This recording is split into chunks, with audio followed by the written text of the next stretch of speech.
Muy bien, perfecto. Entonces, bueno, vamos a continuar con el estudio de integrales de línea, ¿sí?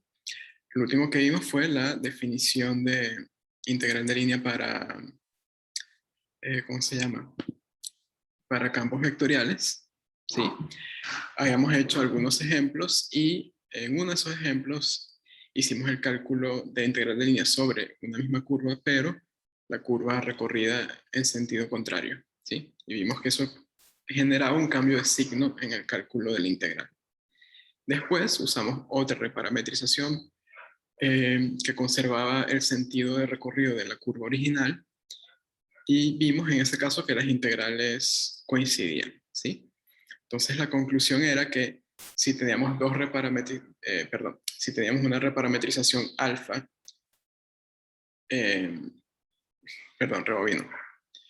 Si tenemos una parametrización alfa regular de una curva y una reparametrización, si la reparametrización es positiva, es decir, que conserva el sentido de recorrido, la integral de línea usando una parametrización u otra daba lo mismo, pero si la reparametrización era negativa, es decir, con recorrido contrario, pero puede tener la misma rapidez o no de recorrido, puede hacer un recorrido con el doble de velocidad, por ejemplo. Eso no importaba, lo que importaba era el cambio de orientación en la reparametrización, y en este caso teníamos que la integral de línea original cambiaba de signo.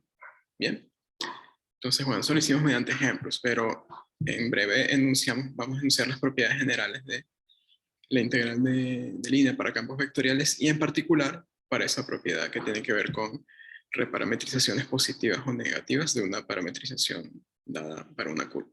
Bien, entonces bueno, van a ser 4 propiedades, voy a enunciar las 4 y a lo mejor probamos una o dos de esas, ¿sí? Entonces una vez cerremos la parte de propiedades integrales de línea, vamos a empezar a hablar de una cosa bastante interesante que son los campos vectoriales de gradientes, ¿sí? Ese es un tipo de campo vectorial para el cual, si yo tengo una curva que conecta dos puntos fijos y considero otra curva también que conecta esos puntos, la integral de línea para esos campos sobre una curva o sobre la otra va a ser la misma, ¿sí? Es decir, que el cálculo de la integral de línea se conserva. Eso tiene que ver con algo también que se llama campos conservativos, ¿sí? Entonces todo eso lo vamos a ver durante esta clase. Y ya sobre el final, si es que da tiempo, vamos a probar algo que se llama el teorema de caracterización de campos de gradientes, ¿sí? Básicamente lo que vamos a probar es que para campos vectoriales con ciertos dominios, específicamente dominios abiertos y conexos, vamos a tener que un campo vectorial es un campo de gradientes, es decir, que se escribe como el gradiente de alguien, si solamente si el campo es conservativo. Y eso a su vez va a ser equivalente a que ustedes, cada vez que tomen el campo y cualquier curva cerrada sobre su dominio, la integral de línea sobre esa curva cerrada siempre es 0. Bien. Entonces, como les decía, eso ya para el final. Vamos ahora a arrancar la clase a enunciar las propiedades de la integral de línea de campos vectoriales. ¿Sí? Son propiedades bastante sencillas, ¿sí? Muchas de ellas se heredan de la propiedad de la integral de línea. Entonces no va a ser ninguna sorpresa. Bien.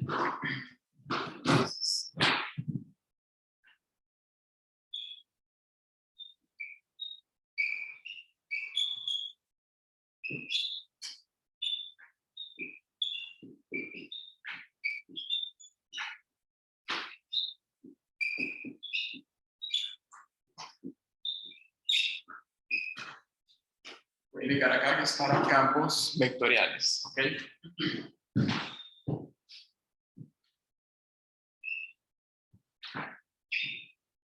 Bien. Entonces la primera propiedad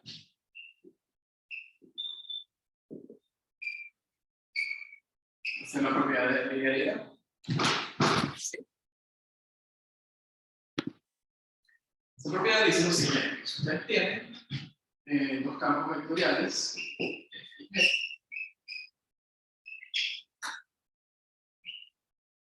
con un dominio dentro de R3 y con valores en R3 continuos,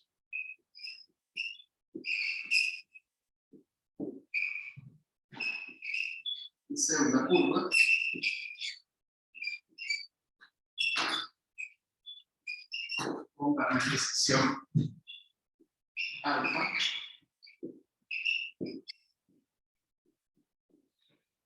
intervalo en R3, C1, y cuando la restringimos sobre el intervalo semiabierto AB, eso va a ser inyectiva.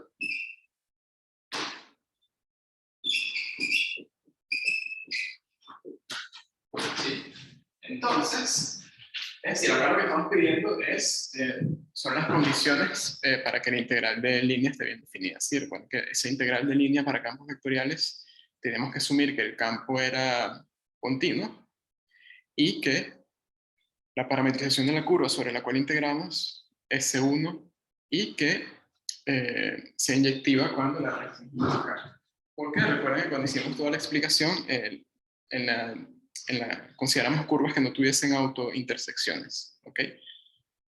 Salvo en el caso de curvas cerradas, donde la única autointersección permitida era el punto final y el punto inicial que fuesen el mismo, ¿sí? Fuera de eso, se pide inyectividad. Bien, entonces,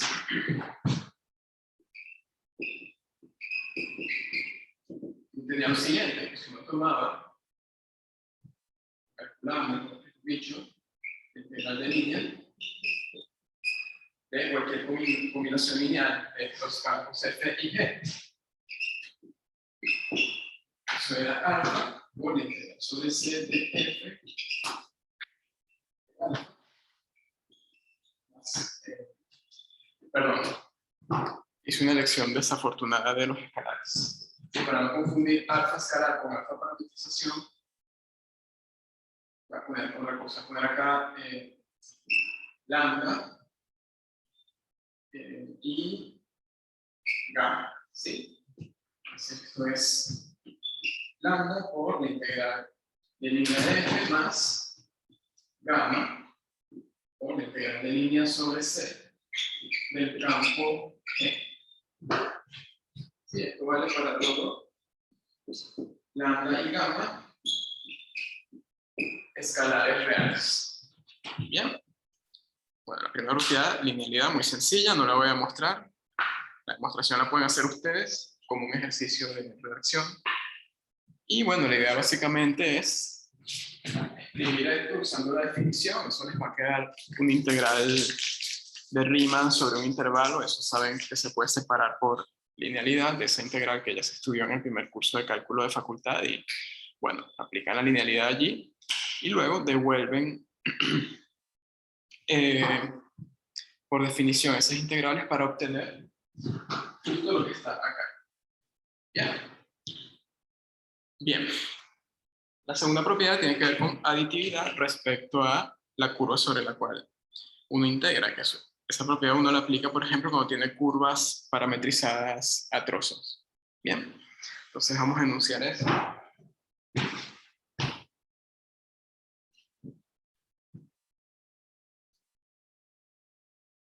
Nuevamente tomamos un campo continuo.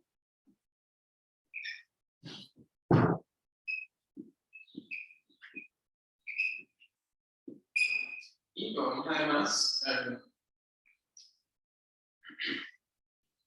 una curva C que se escribe como la unión de las curvas C1 y C2. ¿Sí?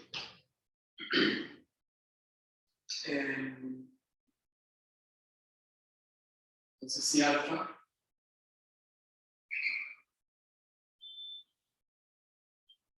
es una parametrización C, alfa 1 es una parametrización de C1, y alfa 2 es una parametrización de C2. Se va a decir que alfa va de A, B a R3, alfa 1 va de A, C en R3, y alfa 2 va de C, B en R3. Y vemos además que el punto final de alfa 1 sea el punto inicial de alfa 2. Es decir que alfa 1 de C sea alfa 2 de C. ¿Sí? Es decir,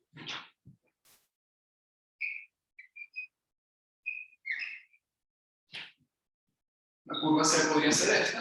El primer trozo lo llamamos C1, el segundo trozo lo llamamos C2, y la parametrización alfa de toda la curva la formamos con una parametrización para C1 y una parametrización para C2, de tal manera que el punto final de la parametrización de C1 sea el punto inicial de la parametrización de C2. Bien. Bueno, por supuesto, acá no lo voy a escribir porque no tengo mucho espacio, pero acá pedimos que todas ellas sean parametrizaciones C1 y con esta propiedad de inyectividad. Bien. Entonces, dado eso, lo que va a ocurrir es que calcular la integral sobre C, sobre una curva de trozos del campo F, es lo mismo que calcular la integral de F sobre C1, calcular esa integral pero sobre C2 y sumar los resultados. ¿Sí? Esa propiedad también se hereda de la propiedad correspondiente para integrales de Riemann. ¿Bien?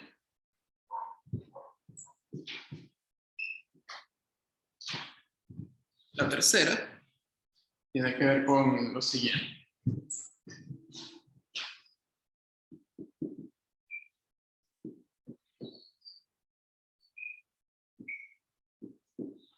Una propiedad que tiene que ver con el valor absoluto de la integral de línea.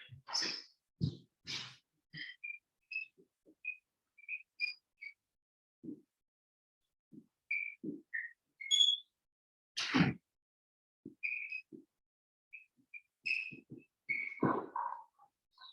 Vamos nuevamente a un campo continuo, una curva C con una parametrización alfa que satisface las condiciones suficientes para poder definir la integral de línea. Entonces, uno va a tener que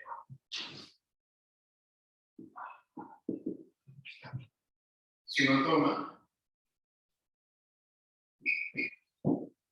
considera, mejor dicho, la integral de línea de F sobre C y le toma eso el valor absoluto, esto uno lo puede acortar con el producto de la constante m por la longitud de C, ¿sí? Donde este m va a ser el supremo de la norma de los valores de f de x con x en la curva C. ¿Sí?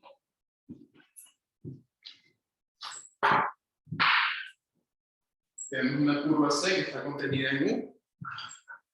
Una curva, si se fijan, es un conjunto cerrado y acotado. ¿Por qué cerrado? Porque su complemento es abierto.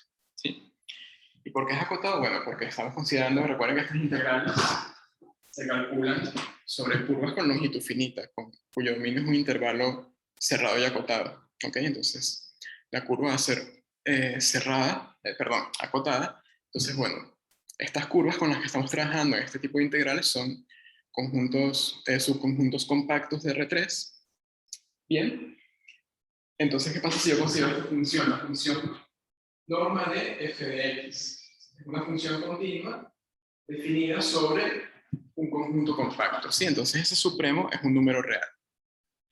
En principio podría ser infinito, pero como C es un conjunto compacto, ese supremo, M, se alcanza en algún punto X dentro de la curva. Bien, entonces, bueno, lo que nos dice esta tercera propiedad para acotar la integral de línea, uno siempre puede encontrar la parte superior, la parte superior y la longitud de la curva. Bien.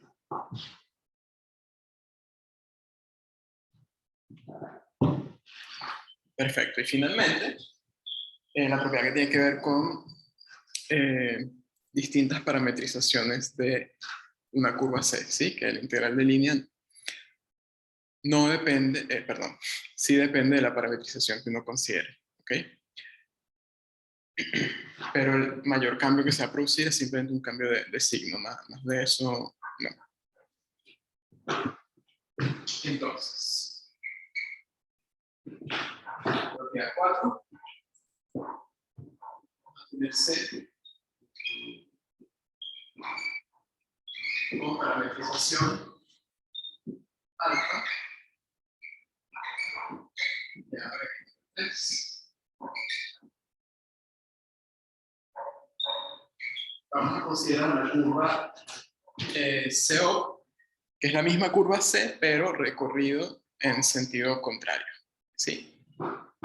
Es decir,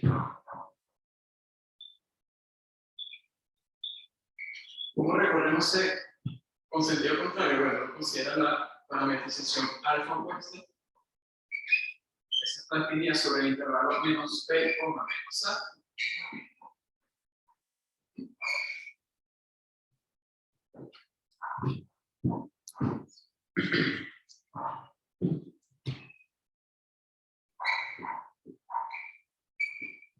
Son parametrizaciones de clase C1, alfa restringida en el intervalo semiabierto y alfa opuesta restringida en el intervalo semiabierto.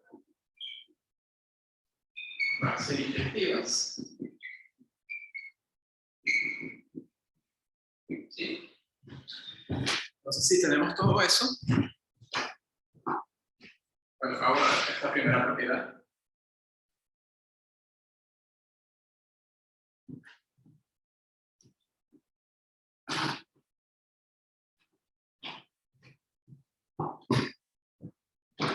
Perdón.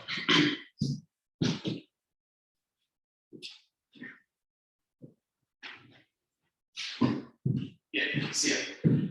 Entonces, lo que va a ocurrir es que si uno calcula la integral de línea sobre C de cualquier campo continuo F, eso es lo mismo que calcular la integral de línea sobre la curva opuesta de ese mismo campo, pero acaba de haber un cambio de signo. ¿Sí? Esto es el análogo vectorial a lo que ocurría cuando ustedes tomaban una integral definida de una función de una variable sobre un intervalo AB, tenían la integral de A a B de esa función, y si ustedes volteaban los extremos de integración, la integral cambiaba de signo. ¿Sí? Bueno, acá lo que ocurre es, en lugar de voltear extremos de un intervalo, que uno lo que hace es cambiar el sentido de recorrido de la curva. ¿Sí? Si uno hace eso, entonces la integral de línea cambia de signo. Bien. Y esto tiene una propiedad un poquito más general, que no sé por qué no se menciona, capaz me equivoco, no he revisado todos los libros tampoco, pero creo que no se menciona mucho en los libros más conocidos, entonces se les voy a comentar ahora. Y es que esto que está acá no solo vale para la parametrización opuesta, sino para cualquier reparametrización de alfa que sea negativa o decreciente. ¿Sí? Es decir,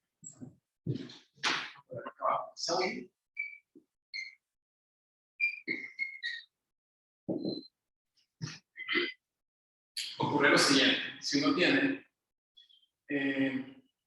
beta, una reparametrización de alfa, recuerden que eso quiere decir que beta se escribe como alfa compuesto con algún difeomorfismo de intervalos phi. ¿Sí?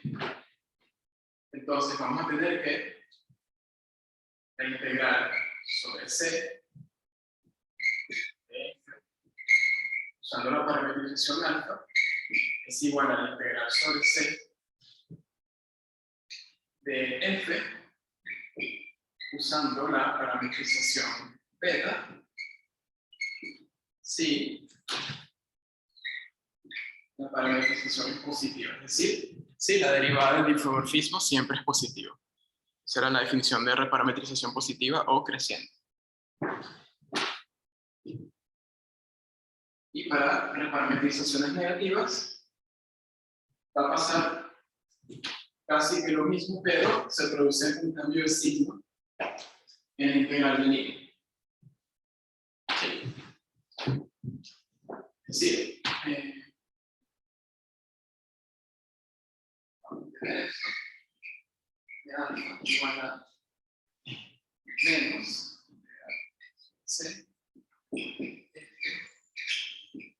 diferencial de beta, si la derivada del isomorfismo siempre es menor que C. ¿Ok? Bien. Esta parte que está acá, que es la que uno usa generalmente, es un caso particular de esto. ¿Por qué? Porque alfa opuesta es una reparametrización de alfa dada por alfa opuesta igual a alfa de menos t. ¿Sí? Y ese menos t, ese isomorfismo, ¿cuál es su derivada? Menos 1, que siempre es negativo. ¿Sí? Bueno. Pregunto, ¿me siguen hasta ahora?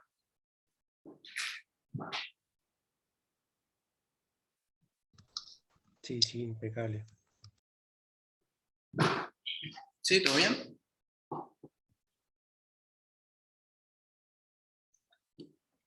Bueno.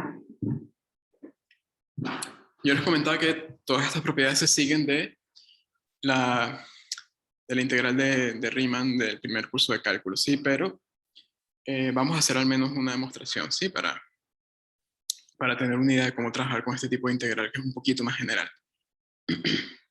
Y bueno, yo creo que lo más conveniente es que hagamos esta demostración para empatar mejor con lo último que vimos en la clase anterior, ¿sí? En la clase anterior vimos esta propiedad para un ejemplo muy particular, ¿sí? Ahora, bueno, vamos a hacerlo en general. Bien. Además que demostrar eso va a dar pie a hablar un poquito de campos conservativos y campos gradientes. Bien. Ok.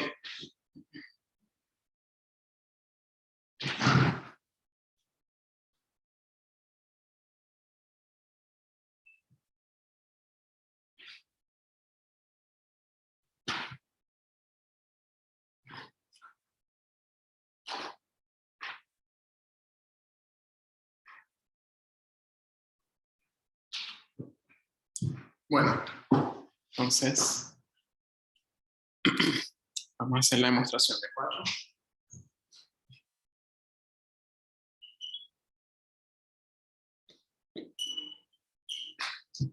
Sí, estamos tomando entonces, bueno, una parametrización alfa, que se hace 1 ahí, e inyectiva sobre el intervalo semiabierto a B. Estamos tomando beta, vamos a decir que va del intervalo CD en R3. Ponemos que beta es una reparametrización de alfa negativa, ¿sí? O decreciente. ¿Qué quiere decir eso? Bueno, es que beta de S se puede escribir como alfa compuesto con phi de S, donde phi va de CD en a B,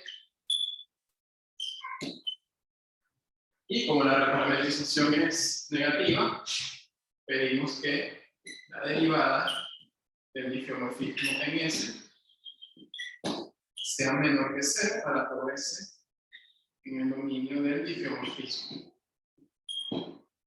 Bien. Ok. Entonces, bueno, tenemos que calcular esto y ver que es igual a esto, pero con el signo cambiado.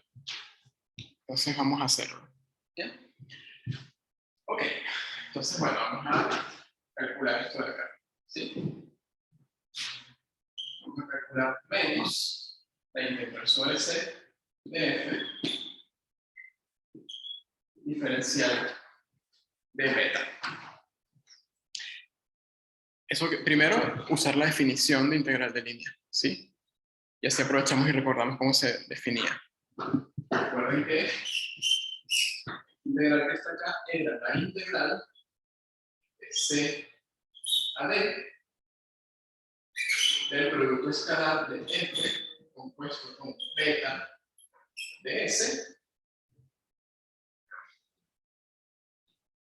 por beta prima de S. Diferencial de S. ¿Sí? De momento no he hecho nada. Es simplemente la definición. Bien, pero además sabemos que beta yo lo puedo escribir como esta composición. En particular, beta prima de S, usando la regla de la cadena, es alfa prima del phi de S por phi prima de S. ¿Sí? Entonces, según ese cálculo, ¿qué vamos a tener? Bueno, esto va a quedar menos integral CAD del producto escalar de f de alfa de phi de S con alfa prima de phi de S por phi prima de S diferencial de S. ¿Sí? Bueno, si se fijan, acá tengo un vector, esto de acá es un vector, y phi prima de S es un escalar. El escalar lo vamos a sacar. ¿Ok? Entonces, va a ser menos la integral de C de f alfa de phi de S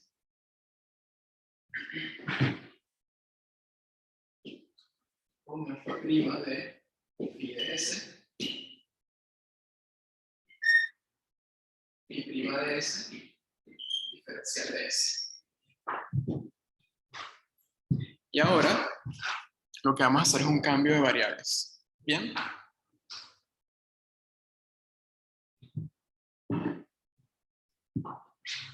¿Me siguen hasta ahora?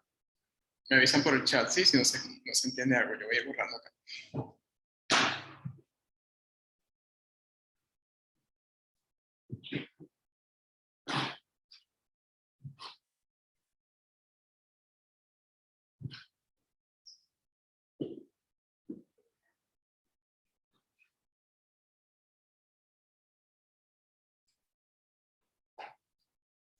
¿Sí? ¿Todo bien? Bueno.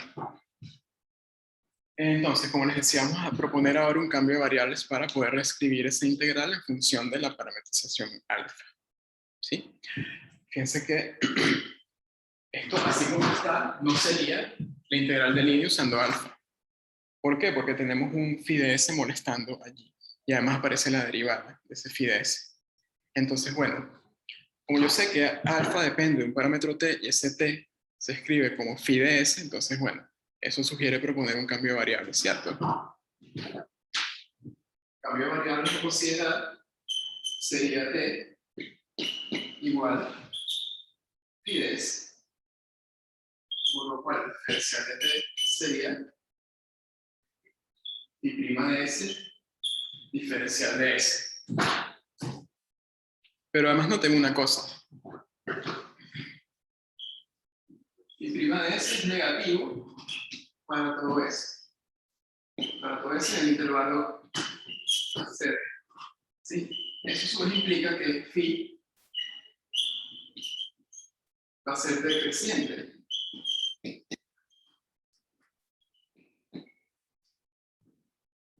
¿Sí?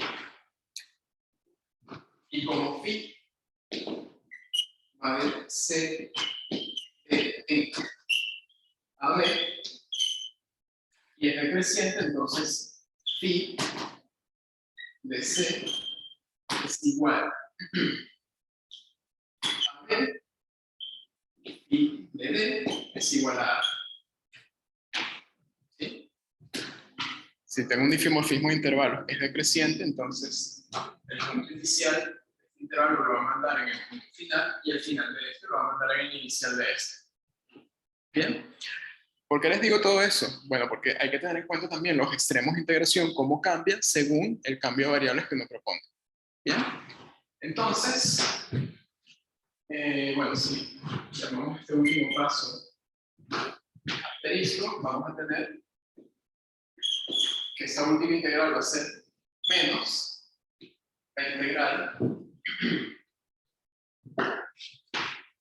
recuerden, C a través de phi corresponde a B.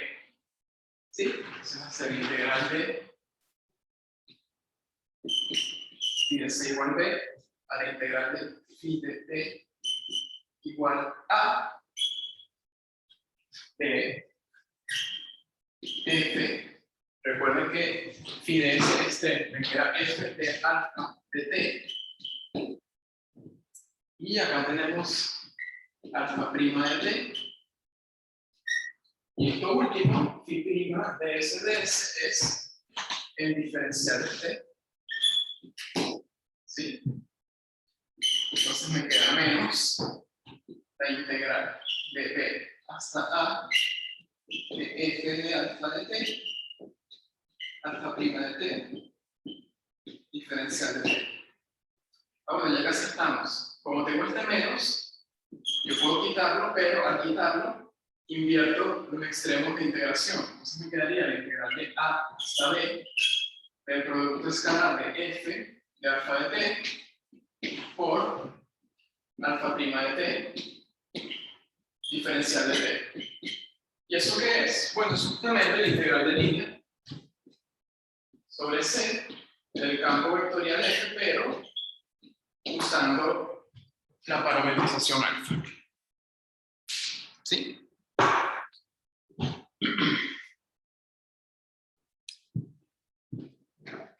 La prueba del enunciado que corresponde a la parametrización opuesta a alfa o P, la prueba es exactamente la misma, solo que en lugar de C van a tener menos B, en lugar de D van a tener menos A, y acá les va a aparecer menos 1.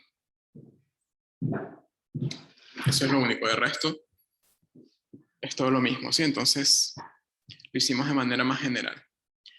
Entonces, resumen de esta propiedad. ¿Qué fue lo que hicimos? Bueno, tenemos una misma curva C con dos parametrizaciones diferentes, alfa y beta, ¿sí? Si beta es una reparametrización positiva de alfa, la integral de línea es lo mismo si la calculo usando alfa o usando beta. Si por el contrario la reparametrización es negativa, geométricamente recuerden que parametrización positiva es que conserva el sentido de recorrido de la curva, el sentido dado por alfa, y parametrización negativa invierte el sentido de recorrido dado por alfa. ¿Sí? Entonces, cuando la reparametrización de alfa es negativa, el cálculo de la integral en cuanto a valor absoluto es el mismo, pero cambia de signo. ¿Sí? Esa es la única diferencia.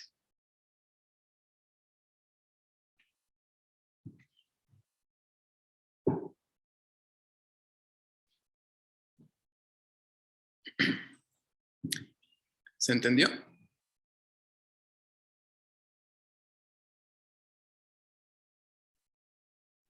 Sí, se entendió lo más bien. ¿Tiene alguna pregunta? Por el momento no. Bueno, si no hay preguntas, yo voy a agregar un comentario. No lo voy a escribir, lo comento solamente para que lo tengan en cuenta. Esto lo estamos haciendo únicamente para parametrizaciones que recorren alfa una sola vez. ¿Sí? Perdón, que recorren C. Sí, o sea, yo tengo la curva C. Vamos a poner una curva cerrada, por ejemplo. ¿Sí? C con parametrización alfa. Geométricamente hablando, ¿qué quiere decir? Que la restricción de alfa sobre el intervalo semiabierto a B sea inyectiva. Lo que quiere decir es que para cada parámetro en este intervalo yo obtengo un único punto sobre la curva. Es decir que cuando yo muevo el parámetro de A a B, yo recorro la curva una sola vez. ¿Sí? Ahora, podría ocurrir que uno considere parametrizaciones que recorren la curva en un número determinado de veces. ¿Sí? Por ejemplo,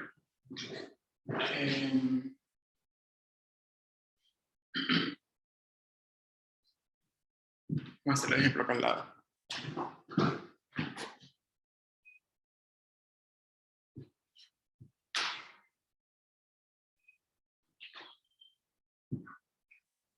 ¿Qué pasa si uno rompe esta condición de inyectividad?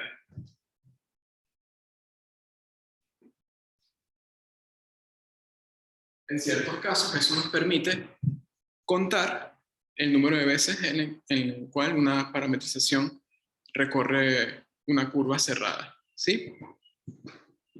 Por ejemplo, si consideramos la circunferencia unitaria con centro en el origen,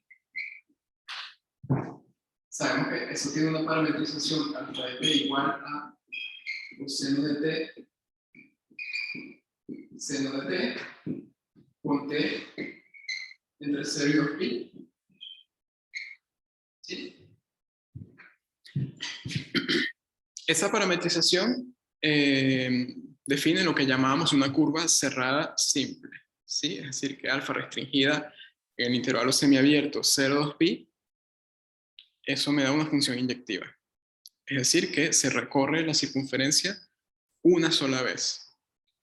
Pero ¿qué pasa, por ejemplo, si nosotros tomamos alfa 2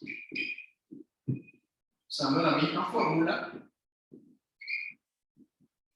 pero con t variando de 0 a 4pi? Bueno, lo que va a ocurrir es que la integral sobre la circunferencia C de cualquier campo, usando la parametrización alfa 2, va a ser igual a 2 veces la integral sobre C de f, pero usando la parametrización original alfa. ¿Sí? Y de manera más general, uno puede considerar la misma parametrización, pero que recorra la circunferencia dándole n vueltas.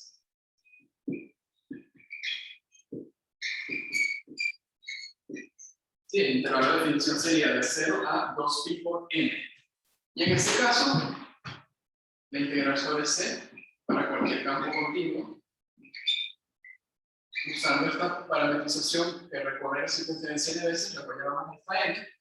Eso va a ser n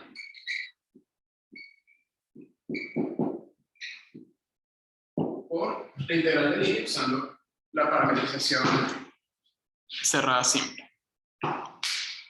Bien. Entonces, bueno, agrego ese comentario adicional que corresponde a curvas con parametrizaciones no inyectivas. Bien, uno considera, por lo menos dentro de los límites de este curso, parametrizaciones no inyectivas únicamente cuando uno piensa en el problema de contar cuántas vueltas le podemos dar a la curva. Bien.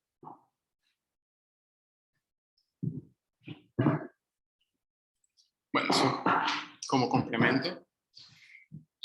Ojo, yo lo hice para la circunferencia, pero sirve para cualquier curva cerrada simple. Okay, el planteamiento es similar. Bueno, a ver, ¿qué vamos a hacer ahora? Vamos a estudiar ahora lo que son los campos de gradientes. ¿Sí? Entonces, ¿cómo introducimos el concepto de campos de gradiente y más adelante el de campos conservativos? Planteando un problema. La mayoría de las definiciones matemáticas surgen con el propósito de resolver determinado problema, o por lo menos a nivel del curso de cálculo. Por ejemplo, el concepto de derivada que veían en el primer curso de cálculo era con miras a resolver un problema físico o un problema geométrico, dependiendo de cómo se los planteara. ¿Sí? Y bueno,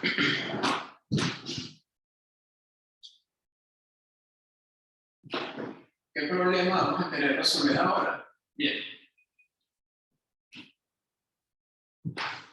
Tiene que ver un poco con esto que estábamos estudiando de integrales en línea cambiando parametrizaciones.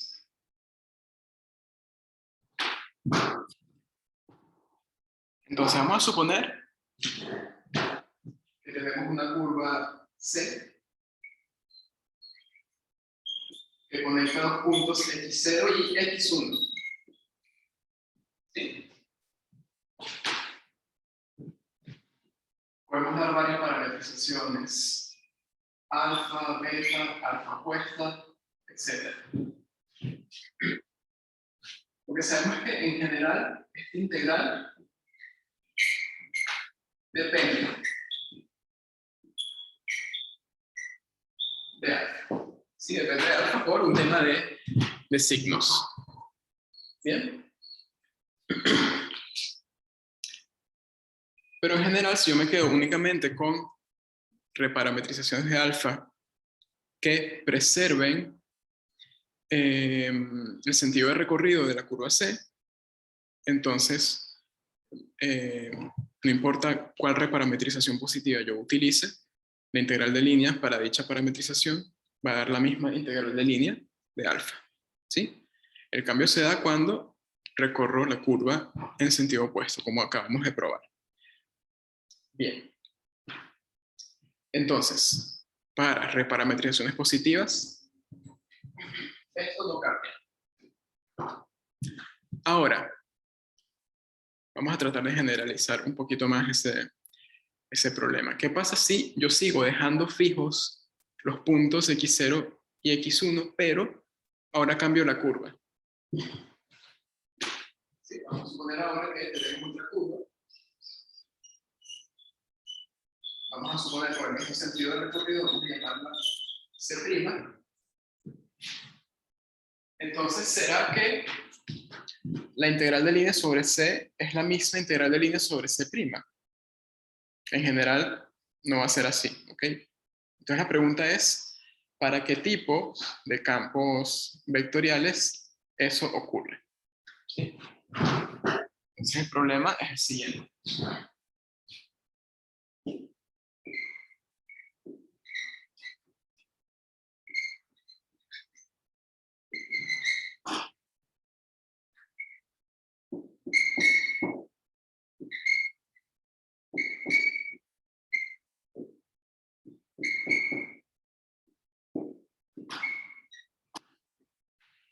¿Sí?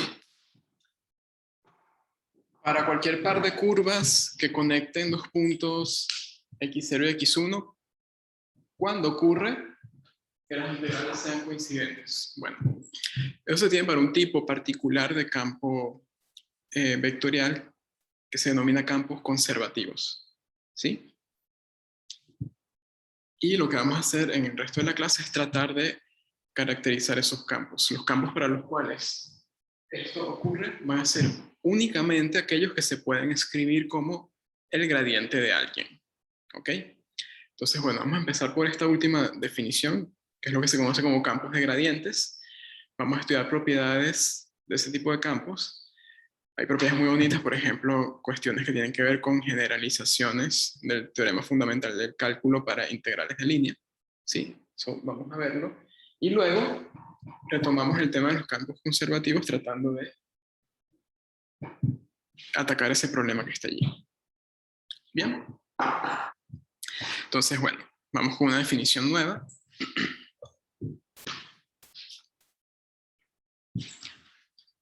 Y permítanme borrar acá.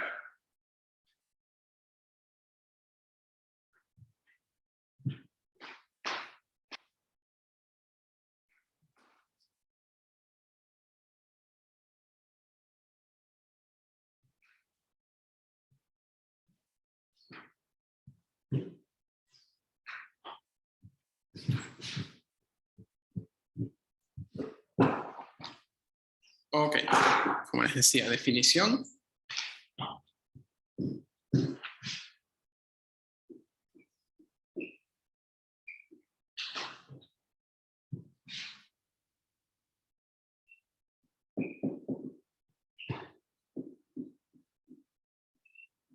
Vamos a tomar un campo vectorial.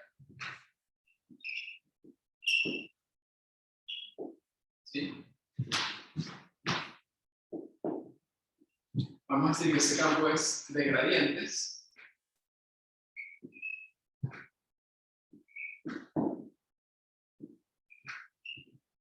si existe un campo escalar F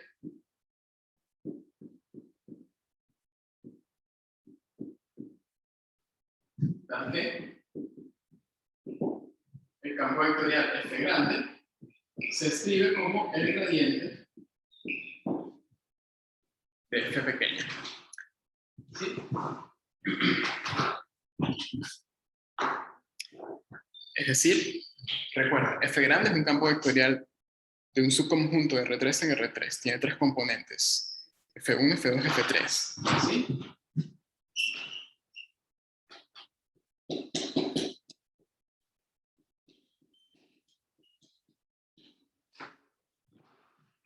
Por otro lado, F pequeña es un campo escalar y ese gradiente es el vector que involucra las derivadas parciales de F respecto de X, Y y Z.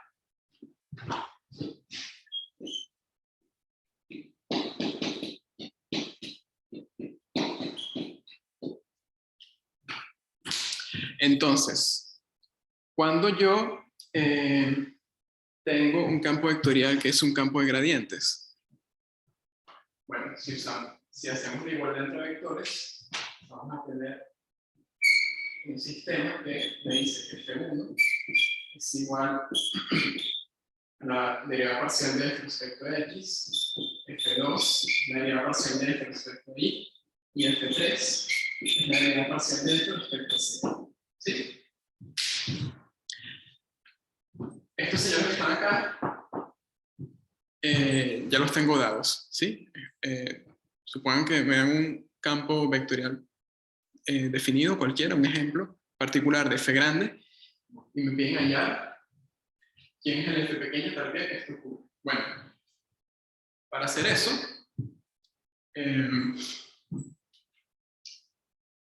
acá, si se fijan, en esta primera igualdad que hay que hacer, bueno, fijar una variable de integración X y hallar una primitiva de F1.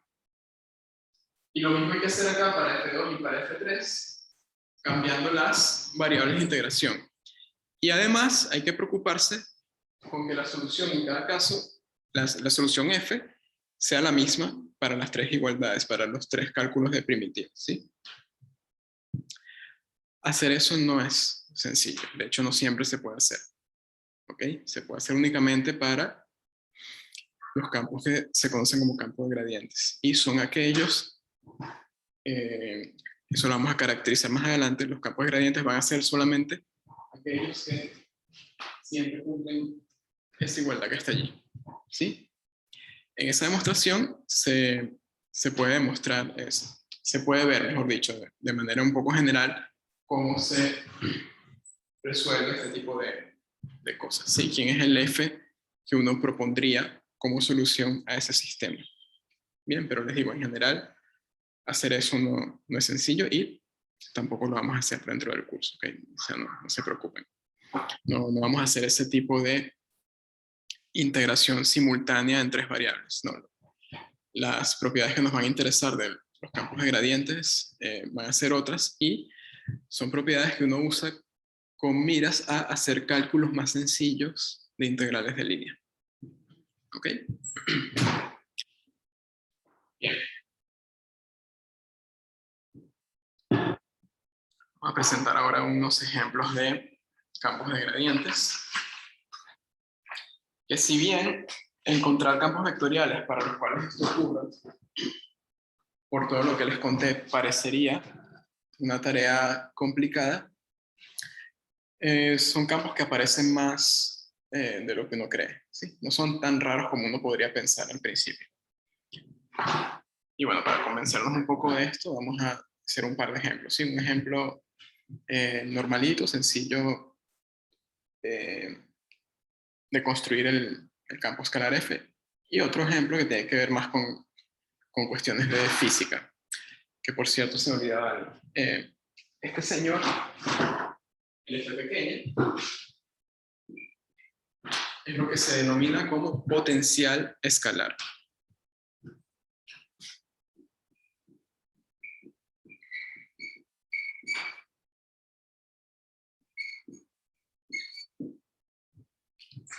La motivación del término potencial tiene que ver más que todo con cuestiones asociadas a la física. Yo no me voy a meter con eso, ¿sí? Pero bueno, si han visto cursos de física en la facultad, seguramente el término no les parezca para nada raro. Bien, entonces vamos a hacer un par de ejemplos, como les decía.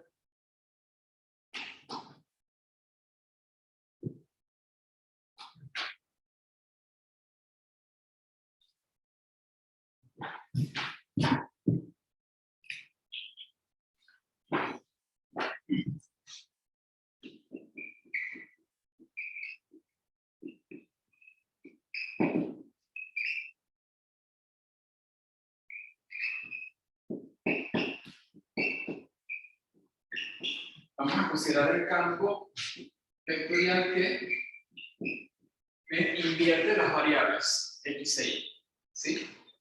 Para ese campo vamos a hallar un potencial escalar.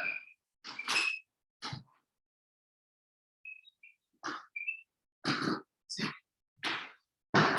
Yo les decía que en general hallar un potencial escalar es una tarea complicada, pero bueno, cuando pidamos hallarlo van a ser casos sencillos, ¿sí?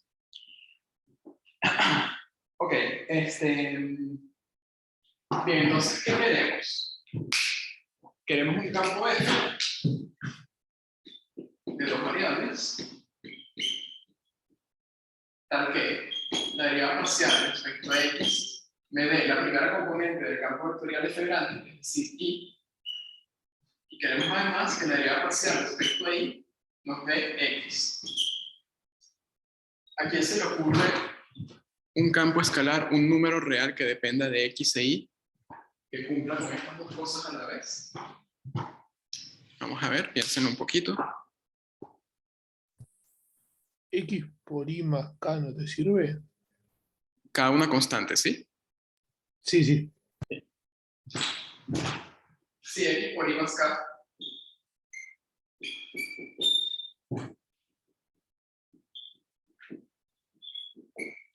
¿Sí?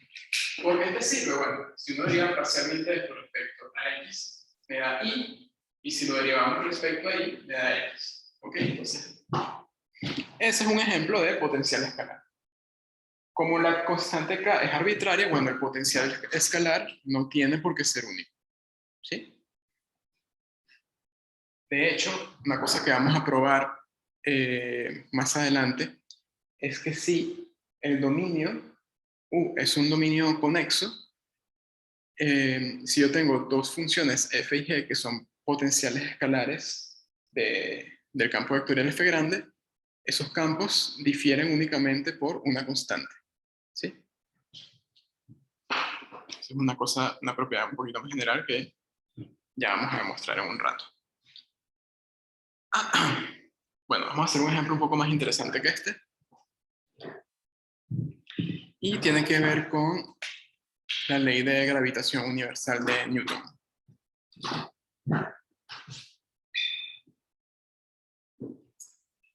Vamos a considerar dos cuerpos celestes, por ejemplo, un par de planetas, si quieren uno bastante grande, Júpiter, y otro no tan grande, Plutón, por ejemplo.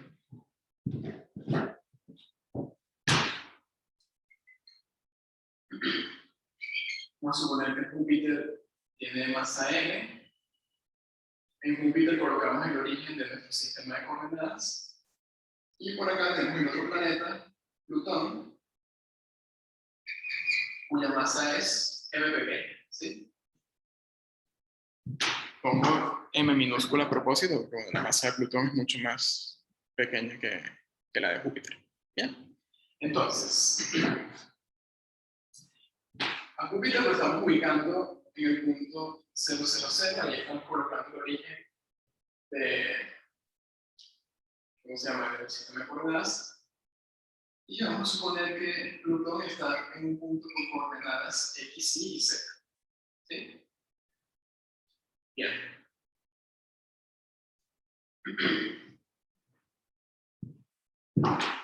Júpiter ejerce una fuerza de gravedad sobre Plutón. ¿Sí? esa fuerza, vamos a anotarla como F, es una magnitud vectorial, ¿sí?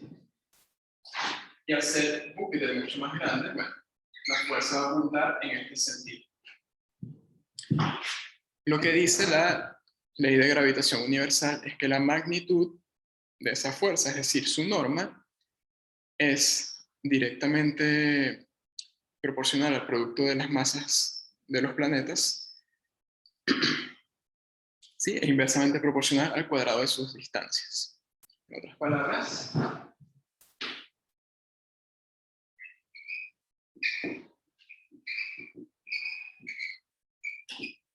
tenemos esto, que la norma de F es una constante G por el producto de las masas dividido entre la distancia al cuadrado, ¿sí? Donde R, bueno, la distancia entre Júpiter y Plutón, que sería raíz cuadrada de x cuadrado más y cuadrado más z cuadrado. Bien. Esa G que está allí es una constante que se llama la constante de gravitación universal. Otro nombre que tiene es la constante de Cavendish. Y por acá lo tengo anotado, es algo aproximado a 6,67 por 10 a la menos 11. ¿Ok? Un número bastante pequeño. Y bastante difícil de calcular. Cada vez lo aproxima mejor, ¿sí? Pero todavía no se tiene exactamente cuánto es. Bueno, entonces, una vez que conozco la magnitud de la fuerza, para definir para determinar quién es la fuerza como magnitud vectorial, bueno, yo simplemente, al ya conocer la norma de esto, yo lo que tengo que dar a esto es una dirección. ¿Sí?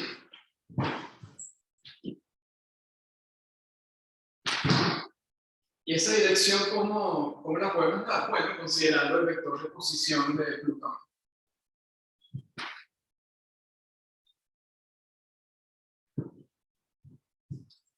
¿Sí? Me explico. Si acá fijamos el origen del sistema de coordenadas y acá está la posición de Plutón, entonces, bueno, tenemos un vector de posición para M, que es este, acá, el X y Z. ¿Sí? Ahora, pero la fuerza está apuntando de acá para acá. Entonces a esto le tengo que dar una dirección. Esa dirección tiene que ser un vector unitario. Entonces, ¿cómo consideramos ese vector unitario? Bueno, podemos considerar, por ejemplo, X y Z sobre su norma. Pero si yo me quedo con esto,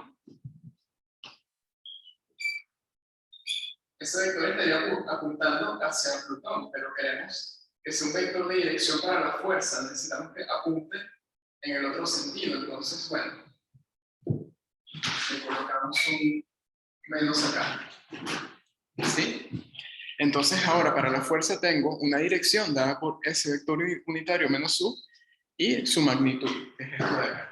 Entonces, determinamos que F es menos u por G M por M sobre R cuadrado. Es decir,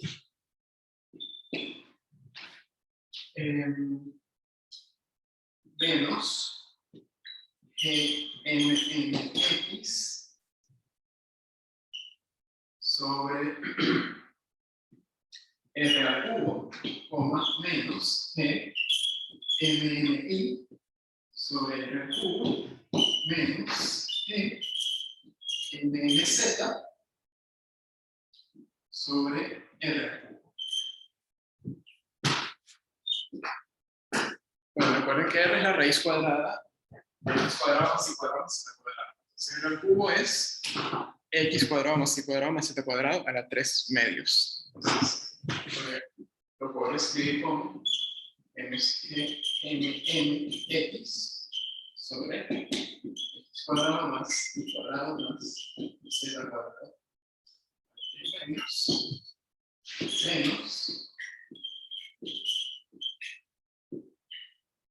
pero con I.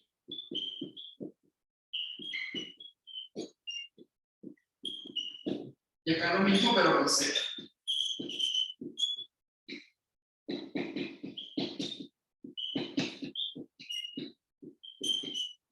¿Sí? Bueno, esa fuerza es un campo de gradientes.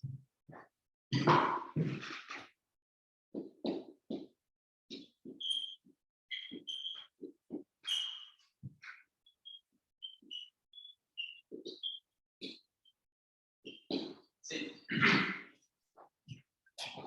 El potencial escalar se los dejo de ejercicio para que lo calculen ustedes. Yo les voy a dar la solución, ¿sí? Luego ustedes verifican que les tiene que dar eso. Y en el siguiente, F minúscula de X, Z, no es otra cosa que G, M sobre la raíz de X cuadrado más Y cuadrado más Z cuadrado.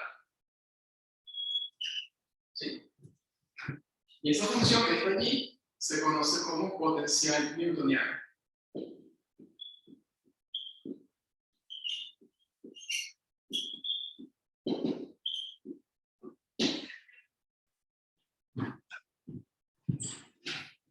¿Ok? Darse cuenta de que eso es un potencial escalar de la fuerza de gravedad no es complicado. O sea, hacen las derivadas parciales y les va a dar esto y esto. Entonces, bueno, eso sería un ejemplito con problemas un poco más cercanos, ¿sí? Para que no quede la cosa tan abstracta. Bueno, ¿qué tal? ¿Me siguen por ahora? ¿Alguna pregunta?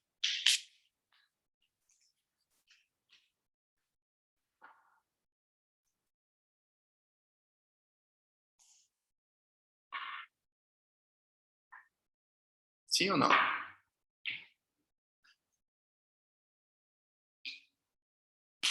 Por ahora bien, dicen por acá. Profe, ¿Sí? una duda del 1. La K constante esa no es necesaria, ¿no? No, en principio no, porque no. acá te dicen hallar un potencial escalar, no te dicen que los halles todos. ¿Ok? La idea de ponerlo acá allí es que, bueno, en principio puedes determinar más de un potencial escalar, ¿sí? No tiene por qué ser único.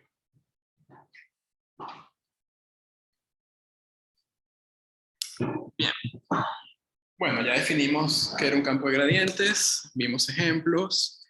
Lo que vamos a hacer ahora es probar propiedades asociadas a ese concepto. Una de esas va a ser que si dos funciones son un potencial escalar de un campo vectorial f, entonces esos dos potenciales difieren por una constante, ¿sí? Y lo otro que vamos a probar va a ser una generalización de la regla de Barrow para integrales de línea. Y esa generalización se cumple para funciones que son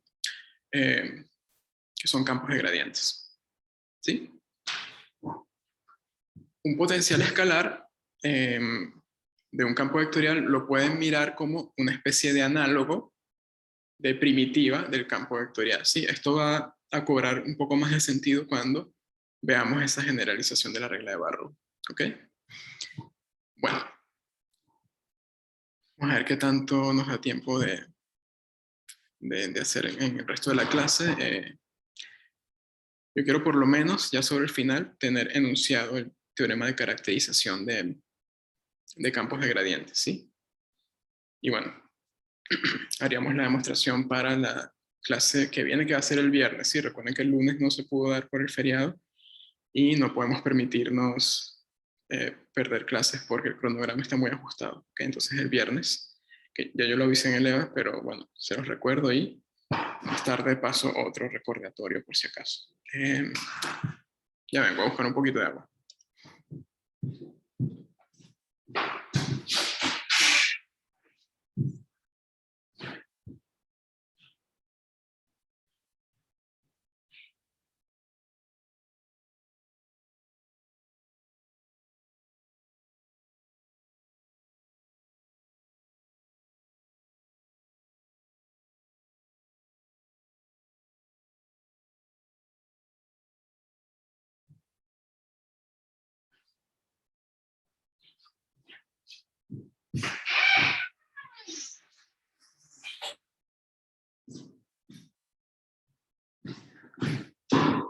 Muy bien. Entonces, vamos con propiedades de campos gradientes, ¿sí? Aquí.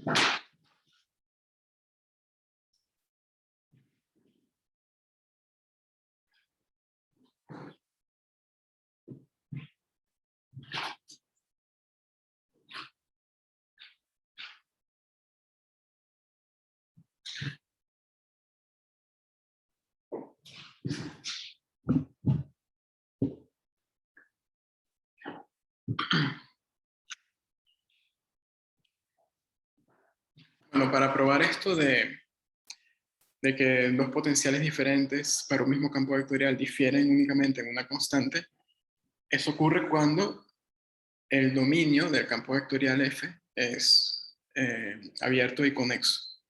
Entonces, bueno, vamos a repasar primero qué significa que un conjunto sea conexo. Yo no recuerdo si en el curso de cálculo en varias variables llegamos a comentar la definición, pero bueno, la repasamos igual. ¿Okay?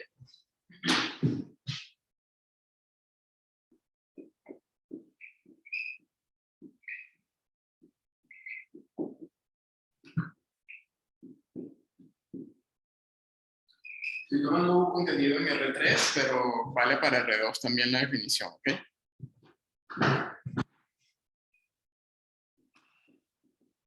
Entonces, conexo, sí,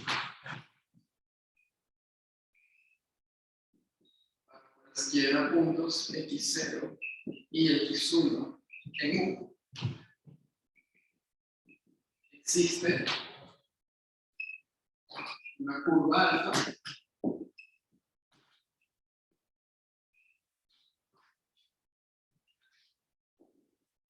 para que alfa de A es igual a x0, alfa de B es igual a x1 y alfa de T pertenece a U cuando T en el intervalo B. ¿Qué significa esto? Que un conjunto sea conexo geométricamente hablando. Bueno, que no importa cuáles dos puntos yo tome, dos puntos cualesquiera dentro de U, yo siempre puedo conseguir una curva parametrizada que conecte al punto x0 con el punto x1. Siempre lo va a poder hacer. Sí, es decir, vamos a tener algo así. Este que está acá es U. Si yo tengo acá x0 y por acá tengo x1, bueno, yo puedo conseguir, por ejemplo, esta curva alfa que conecta x0 con x1 y que además, eso es lo que significa esta última condición, toda la curva va a estar contenida dentro de U. Si hay un pedacito de la curva que no está en U, esa curva no me sirve. ¿Sí? Entonces, esto que está acá es conexo. Pero, por ejemplo, ¿qué ocurre cuando tenemos algo así? Este va a ser el. ¿Qué pasa si yo tomo x0 acá y x1 acá? Bueno, eso no puede ser conexo, ¿sí? Porque no importa cuál curva paramétrica yo tome, siempre va a haber un tramo que queda fuera del conjunto U. Entonces, ese ejemplo que está a la derecha no es conexo.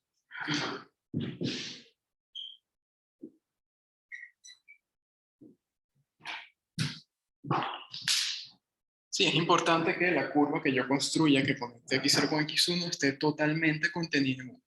¿Sí? ¿Se entiende? Yo voy a ir escribiendo acá lo que les dije que vamos a demostrar, ¿ok? Avísenme si tienen alguna duda respecto a ese concepto.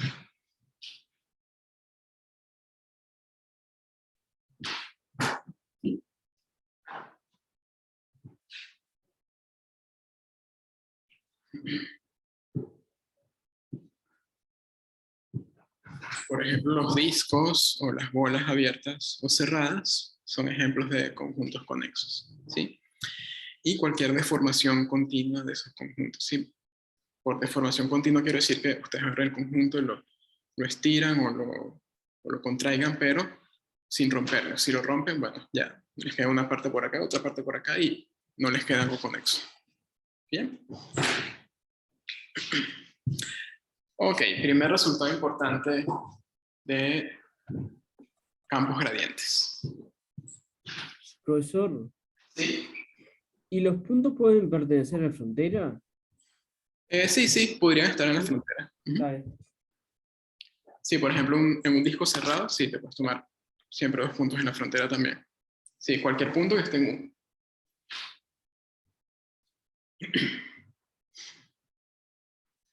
Ojo, siempre y cuando la frontera pertenezca al conjunto. Sí, por ejemplo, eso no valdría en el caso en que U es un conjunto abierto, como por ejemplo un disco abierto. Allí no, porque los puntos de la frontera no estarían en U. La definición vale para puntos que estén dentro de U. ¿Ok? Pero si el conjunto es cerrado, bueno, allí el conjunto sí contiene la frontera y valdría esta propiedad también. ¿Sí? Depende básicamente de si U es cerrado o abierto. Bueno, proposición.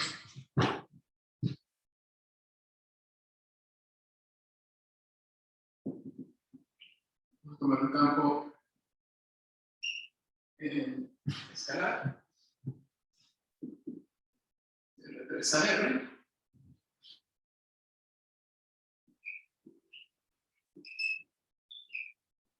U va a ser un conjunto abierto y conexo.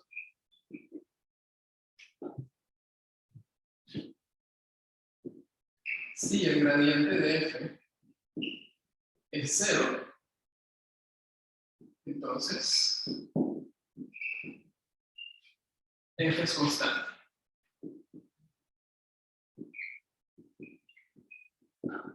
¿Sí? Y usando esto lo podemos ver lo siguiente. Si F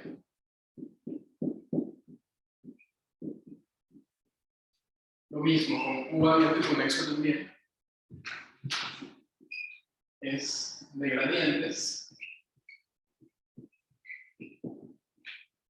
y F y G son potenciales escalares.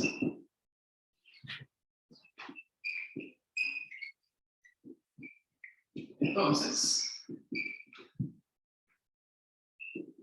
F de X menos G de X es igual a una constante C para todo X en U. ¿Ok? Bien. Yo voy a mostrar únicamente este primer enunciado, sí, y el otro se los dejo como ejercicio, pero es un corolario de lo primero que vamos a probar. ¿Ok? Lo primero es un poquito más complicado, no es difícil, pero requiere cierta construcción allí para poder hacer bien la demostración. Y ya lo otro es una consecuencia más o menos directa de la primera parte. ¿Ok? Entonces vamos a demostrar que si un campo escalar con dominio abierto y conexo tiene gradiente 0 en todas partes, el campo escalar tiene que ser forzosamente constante.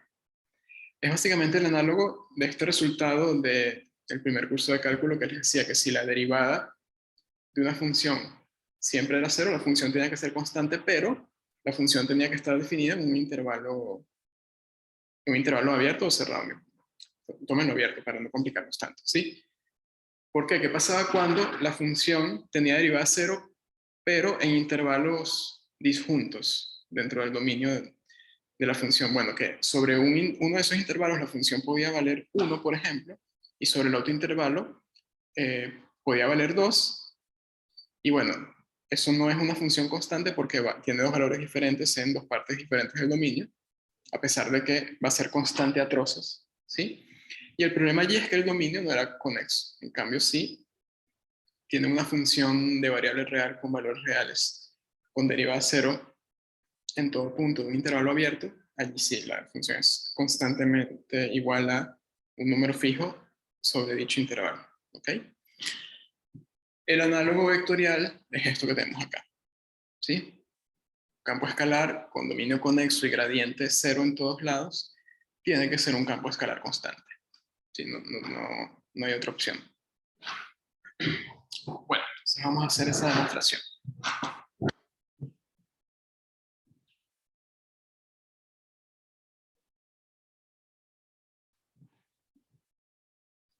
La hipótesis de conexidad es sumamente importante. Sin ella, no podemos demostrar esa proposición.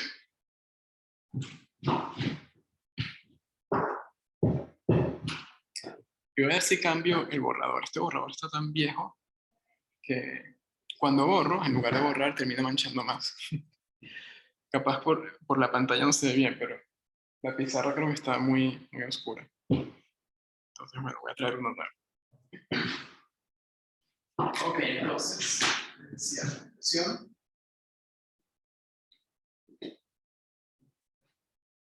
Bueno, estamos suponiendo que el gradiente de f de x y z es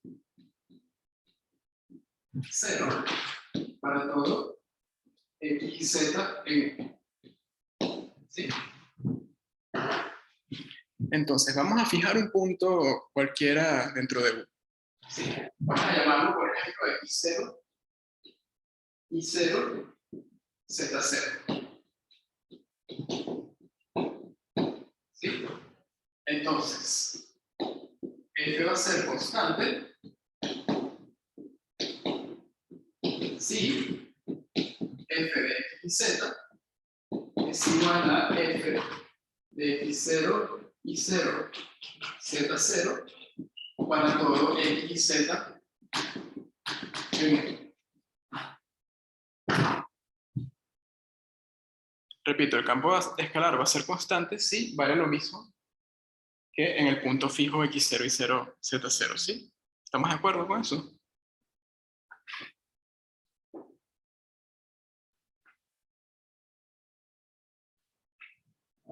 Sí, ok. Bien. Entonces tenemos que probar esto de acá. ¿Cómo lo vamos a probar? Usando la conexidad. ¿Bien? Tenemos nuestro conjunto abierto U. Tenemos acá el punto que estamos fijando. Y por acá tomamos un punto cualquiera, arbitrario, ¿sí? X y Z.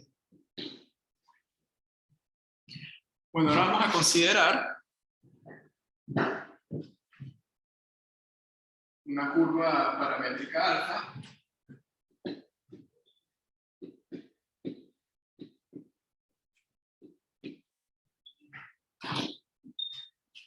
Vamos a suponer que es de clase C1, ¿sí? Con restricción en el intervalo semiabierto inyectiva. Bien. Y bueno, tal que f de todo el intervalo, es decir, la traza de la curva que contenía U, alfa de A es el punto fijo y alfa de B es el punto arbitrario X y Z. Esa curva la podemos construir porque estamos suponiendo que el dominio es conexo. Bien.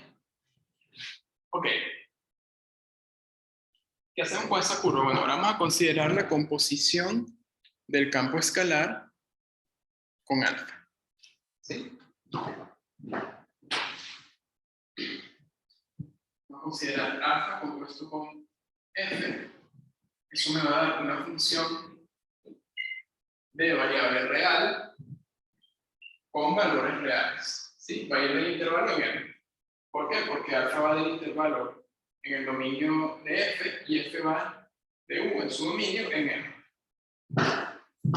Entonces esa es una función real de variable real. ¿Qué pasa si yo la derivo y me da 0 en todo punto? Bueno, la composición va a ser constante, ¿sí? ¿Por qué? Bueno, el resultado que les comentaba del primer curso de cálculo de facultad. ¿Ok? Y después vamos a ver qué se puede deducir con el hecho de que la derivada de esa composición que está allí me dé 0. ¿Bien? Ok.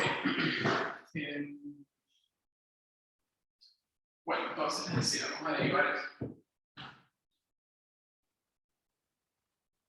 Tenemos que f de alfa de t prima, vamos a derivar respecto a t, por la regla de la cadena. Recuerden que alfa es una función vectorial y f es una función escalar, ¿sí? Esto es, si se acuerdan, la jacobiana de f evaluada en alfa de t por la jacobiana de alfa evaluada en t. Pero como f es un campo escalar, la jacobiana es el gradiente de f en alfa de t. ¿Y quién es la jacobiana de alfa? Bueno, alfa prima, la velocidad de la curva. Pero el gradiente de f siempre es 0. En cualquier punto de u, en particular, en alfa de t, también se anula. Entonces todo esto da 0. Y esto vale 0 para todo t en el intervalo b. ¿Se entendió eso último?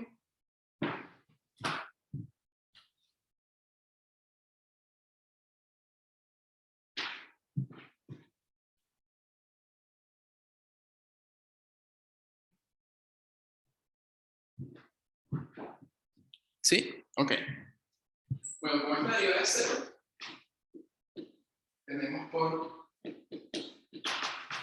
Vamos a ponerlo así, el curso de SDI, esta composición es constante. Bien. Bueno, pero si es constante, vale lo mismo en A y vale lo mismo en B. Entonces, f de alfa de A es f de alfa de B. Bueno, pero alfa de A, ¿qué es? Alfa de A, el punto inicial de la curva, ¿sí? Esto es f de x0 y 0, z0. Y esto de acá, alfa de B, habíamos dicho que era x y z. Entonces esto es f de x y z. ¿Sí? Entonces, ¿qué tenemos? Bueno, que f de x y z es lo mismo que f de x0 y 0, z0 para cualquier punto x y z. ¿Sí? El x y z que tomamos acá es un punto arbitrario en el dominio. ¿Bien? Y bueno, eso lo que significa es que f es constante.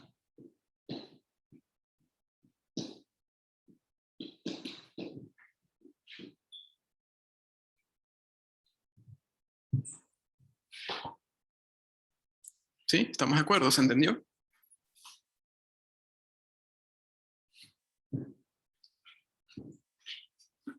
¿Alguna pregunta hasta el momento?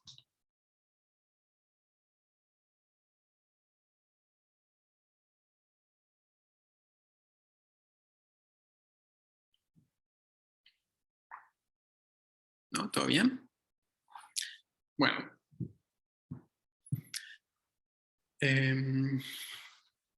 Quedan unos 5 minutos. Me da tiempo suficiente para probar la regla de Barrow para campos gradientes. Sí, es una prueba muy sencilla. Es más sencilla que esto, inclusive. Entonces, bueno, vamos a hacer esa última demostración y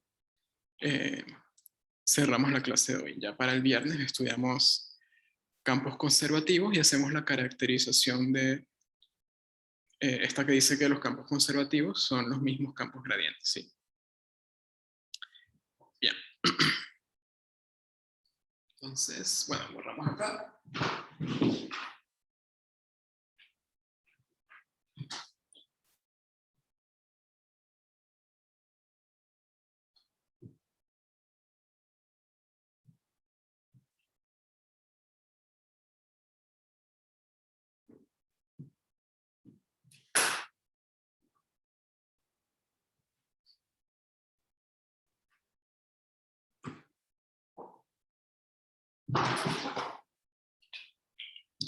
y regla de Barrow.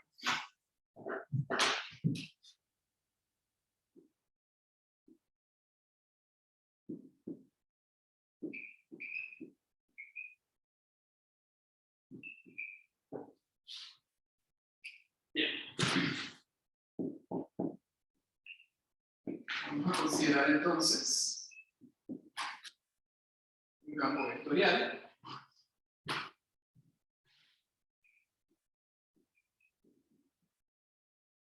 Vamos a suponer que es de gradientes.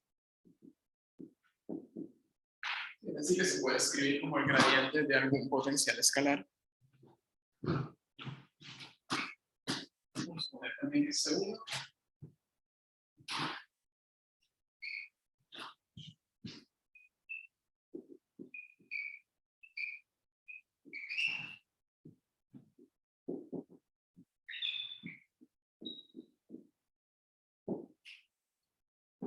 El potencial escalar vamos a llamarlo F.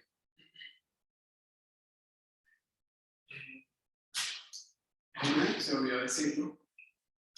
Vamos a tomarlo abierto. Y acá no hace falta pedir que sea conexo, ¿sí? Para cualquier abierto sirve.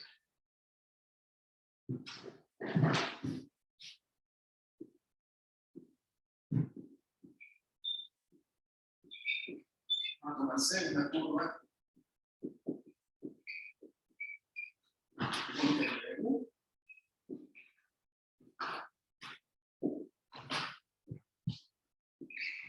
Como origen X0 y final X1. Entonces, la regla de Barrow lo que dice es la integral de línea sobre C de F,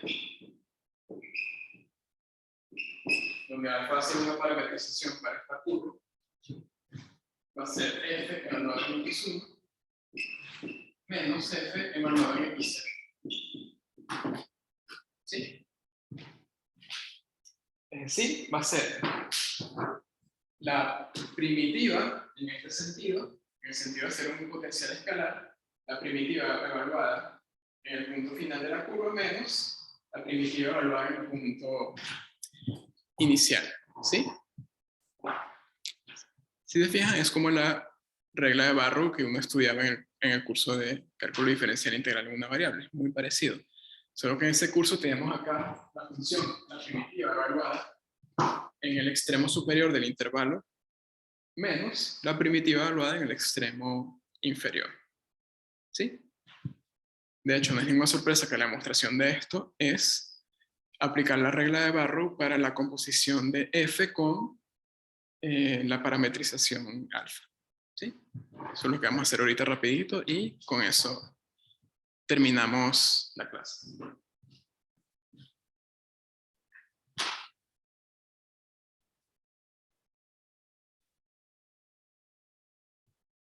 Bien.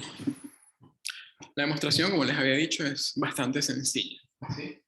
Ya me están diciendo dentro de la hipótesis que F grande es un campo escalar con potencial escalar F. Así que yo puedo escribir el campo vectorial F como el gradiente de F minúscula. ¿Ok? Bueno, esto, siempre que ocurra esto para algún campo vectorial que ustedes tengan, la integral de línea del cálculo se simplifica muchísimo. ¿Sí? Vamos a ver por qué.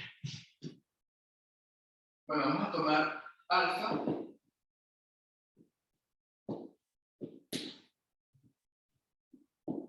sobre un intervalo AB, una parametrización de la curva C que me describe en el enunciado, ¿sí? Y obvio, tomamos que la parametrización sea C1, que sea inyectiva y todo el cuento para poder hablar de la integral de línea. ¿Bien? Ya lo he escrito muchas veces, voy a obviarlo en esta ocasión. Bien, entonces, ¿qué hacemos? Bueno, vamos a considerar, vamos a calcular, como he dicho, la integral de línea, que me dicen aquí usando directamente la definición. Sí, recuerden que esto es la integral de A hasta B del producto escalar de f compuesto con una curva por la velocidad de la parametrización. Bien.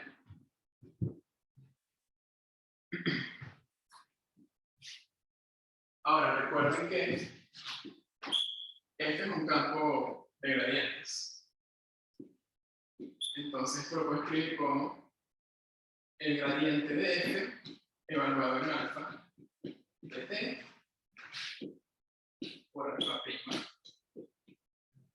de t diferencial de t. Ahora vamos a ver si atendieron la demostración anterior. Este producto escalar que está acá, ¿quién es? Vamos a ver si prestaron atención. ¿No les parece conocido?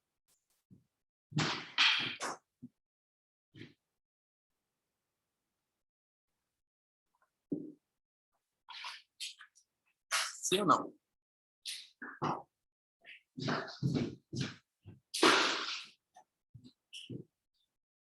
Les doy una pista. ¿Qué pasaba cuando derivábamos la composición de f con alfa? Era la composición de alfa, perdón, un segundo, Ujú. de f alfa prima de t.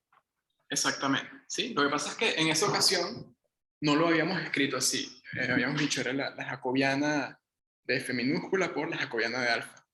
Pero eso es un producto de una matriz fila por una matriz columna, por la naturaleza que tienen f y alfa. Pero cuando tiene una matriz fila por una matriz columna, eso es lo mismo que tomar un producto escalar. ¿Sí? Entonces, como bien decía Gonzalo hace un ratito, esto que está acá, habíamos visto que era la derivada de f compuesto con alfa. ¿Sí? Entonces, esto es la integral de A hasta b de una función de la derivada, una función escalar de variable real. Y bueno, para calcular esa integral yo necesito la primitiva de la derivada de alfa compuesto con f. Pero eso es justamente alfa compuesto con f. ¿Sí?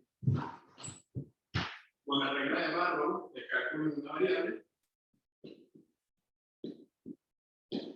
eso es esta composición evaluado en los extremos A y B. Y bueno, entonces aplicamos Barrow, me queda f de alfa de b menos f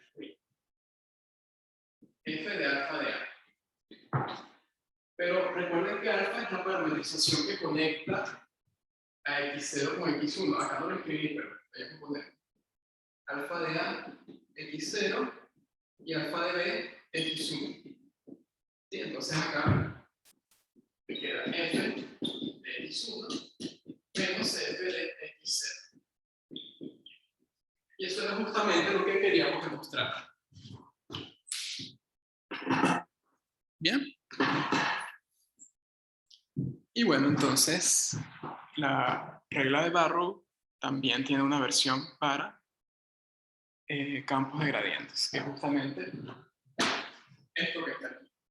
Esto siempre lo pueden hacer cuando el campo vectorial f lo pueden escribir como el gradiente de algún potencial escalar f minúsculo. ¿Sí? Eso no siempre se puede hacer, pero la clase que viene vamos a ver condiciones necesarias y suficientes que nos permiten saber cuándo esto que está acá se puede escribir como el gradiente de ancho. ¿Sí? Y eso es lo que yo les comentaba, que era el teorema de caracterización de campos de gradientes. Lo vamos a enunciar y a probar en la clase del viernes. Pero antes de hacer esa prueba, me gustaría que viéramos un ejemplo de cómo aplicar ese resultado para simplificar mucho el cálculo de una integral de línea. ¿Sí? Creo que hace un año en un parcial hay un ejercicio interesante que podemos usarlo como ejemplo para aplicar eso de allí. ¿Okay? Entonces, bueno, les preparo ese ejercicio arrancando la clase del viernes y luego hacemos esta equivalencia entre campos de gradientes y campos conservativos. Para terminar todo el tema que corresponde a campos de gradientes, y ya para la semana que viene empezamos a estudiar rotor y divergencia de campos vectoriales. ¿Ok? Bien. Por acá, perdón, que José había mandado una pregunta, no he visto. ¿Podrías repetir por qué ese producto interno es? Claro que sí, José. Si tú derivas esto, aplicando la regla de la cadena, te queda la jacobiana de f en alfa de t, que es justamente este gradiente, evaluado en alfa de t, por la jacobiana de alfa en t, pero la jacobiana de alfa es alfa prima, ¿sí? Eso que he dicho, que era un producto de matrices, lo puedes ver también, como es una matriz fila y una matriz columna, lo puedes ver también como un producto escalar. ¿Ok? ¿Sí se entendió? Vale, perfecto. Bueno, señores, entonces paro la clase aquí.